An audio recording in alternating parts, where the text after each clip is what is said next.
Have sold over 80 million records in their 30-year career, and their new CD is called All You Need Is Now. From Duran, please welcome Simon Le Bon and Nick Rhodes.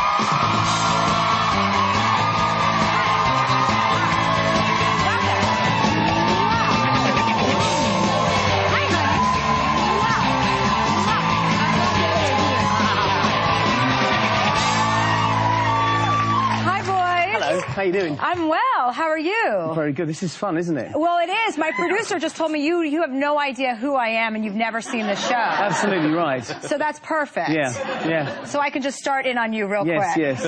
My kids. I know. You see, I know very well. My kids told me that you can be a bit tough on guests. Well, I'm just tough on people when I see them. Right. Okay. Generally, people. All any people. person. It could be somebody in the audience. It could be you. It could be my reflection in the mirror. Right. Did you find people challenging? Is that why? I find people annoying. Right. I want to tell you, well, I'm sure you hear this all the time, both of you, but I grew up and did some very discouraging things to posters of you in my bedroom. Really? You are my sister, Sky. And she's Mormon now. Oh, dear. it's the effect he has on women. Yeah. And when I told her, I saw her in New York City this weekend, and I said, you're never going to believe who I'm having on the show this week, because we had, I mean, it was, you know, like anybody my age growing up, and she said, please tell me that, you know, Nick Rhodes is coming. And I said, he is, and I'm going to tell him you're Mormon. She said, please don't tell him I'm Mormon. She said, I don't want him to think it's because of him. Do you hear that a lot, that people convert to Mormonism? Not so much from Mormons, no. It's a first, isn't it? It is one of the first. Now, you guys just came from Coachella, right? Yes. And how was that? We had an amazing show at Coachella. Did you? I mean, yeah, it wasn't our show, you know, so you've got an audience which is mixed with, you know, they're there to see a lot of different people. But a friend of mine texted me and said, everybody's come out and they're watching Duran. And it was fantastic. Of course. Yeah.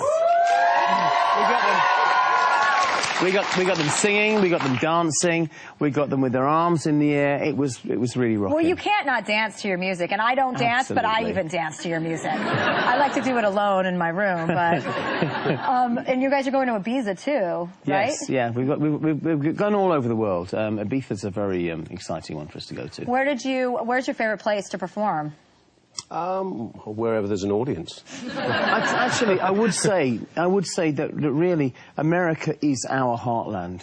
We've got.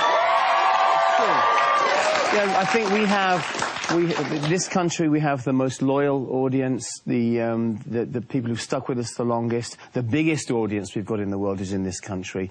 We've been coming here since 1981, and we've been having a fantastic time ever since then. So, you know, we love you guys, we really do.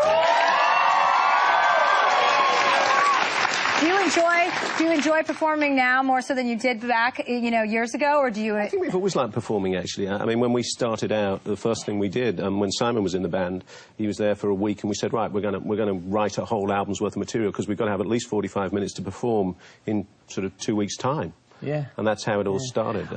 I tell you one thing, I mean, what I've really noticed now is I don't get nearly as nervous as I used to get, and that's a huge weight that comes off. Absolutely. You know, you still get this kind of frisson before you come on stage, and somebody told me once, another performer told me once, he said, Simon, it's not fear, it's adrenaline, and that's become a bit of a mantra for me. Yeah. But I think it's wonderful to be able to walk out on stage relaxed and comfortable, and that's something which didn't happen in the beginning. So in a way, I kind of enjoy these shows more than the ones at the beginning. It just took us 30 years to learn how to play the songs properly.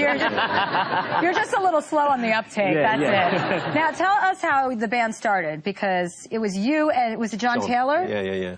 Well, we started it when we were in school. I was 16, John was 18, and we actually went to see punk bands, and we saw, I remember the first day I saw a band on stage playing 4 chords, because I was learning how to play guitar and I never really made it much past 4 chords, but the 4 chords they were playing happened to be the ones I knew. And I went home and I thought, I can play that song on a guitar. So we could be on stage, the realization that it could actually happen.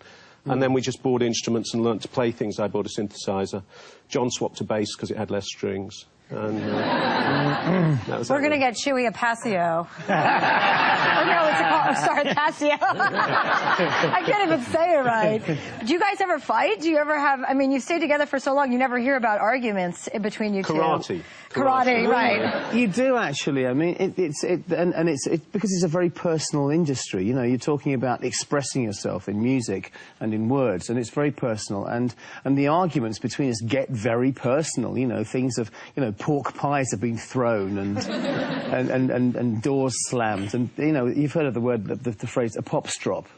Yeah, we have. No, I haven't, actually. You haven't? No, what does that mean? Well, it's a pop strop. It's, you know, when a pop star has a strop, I guess. Oh, okay, got it. I have had a pork pie thrown in my face, though. But that was actually at Coachella one year. Anyway, thank you guys for stopping by, and congratulations. You guys, the new album is in stores now, and it's called All You Need Is Now, and you can go to duranduran.com for tour info.